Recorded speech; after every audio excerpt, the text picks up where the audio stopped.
네, 검찰이 오늘 윤석열 대통령에게 출석하라고 통보했는데 윤 대통령은 이에 불응했다고 밝혔습니다.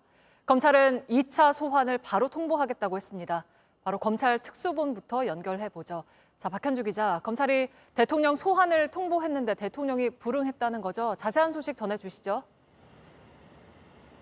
그렇습니다. 검찰 특수본은 지난 수요일 윤석열 대통령의 오늘 소환 조사를 받으라고 통보를 했습니다. 시간은 오늘 오전 10시로 적시해 보냈는데 대통령은 오늘 출석하지 않았습니다. 검찰은 대통령실에 공문을 보냈고 출석 요구서를 우편으로도 보냈다고 했습니다. 전화를 하긴 힘든 상황이었고 공문과 우편물을 수신한 건 확인했다고 했습니다. 그러면서 대통령실이 불출석 이유를 전해왔는지에 대해서는 확인해 줄 수 없다고 했는데요. 검찰이 소환 통보를 한 날은 윤 대통령이 4차 대국민 담화를 하기 바로 전날입니다. 소환 통보를 받고 다음 날 윤 대통령은 계엄의 정당성을 강조하면서 끝까지 싸우겠다고 밝혔습니다. 검찰은 바로 2차 소환을 통보할 예정이라고도 덧붙였습니다. 그리고 조금 전 나온 소식인데 긴급 체포에 조사 중이던 이진우 수방사령관에 대한 영장도 청구했습니다.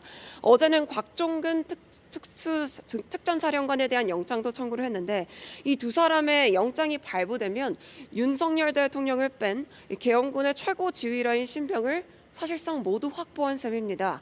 앞서 검찰은 계엄령 나흘 만에 내란의 2인자 김용현 전 국방부 장관을 구속했고 역시 충암골 라인인 여인영 방첩사령관도 구속했습니다.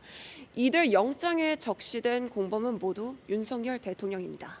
네, 조금 전에 영장이 청구된 이진우 사령관은 어떤 혐의를 받고 있습니까?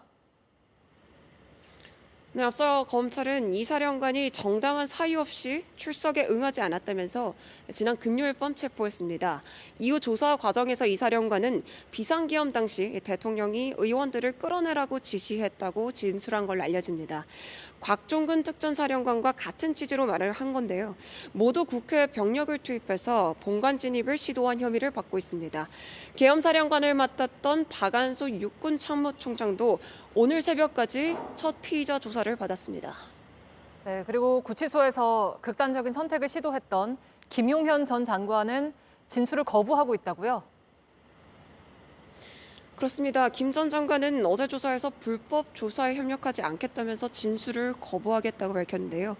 오늘 오후 조사를 받기 전에도 민주당 진상조사단이 공개한 문건을 검찰이 가지고 있는 게 이해가 되지 않는다며 진술을 거부했습니다.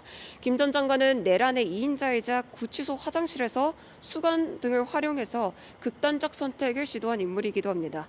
김 전 장관은 진술을 현재까지 거부하고 있지만 이미 군 관계자들의 여러 진술이 나오고 있는 만큼 김 전 장관의 진술 거부가 수사를 늦출 수는 없을 걸로 보입니다.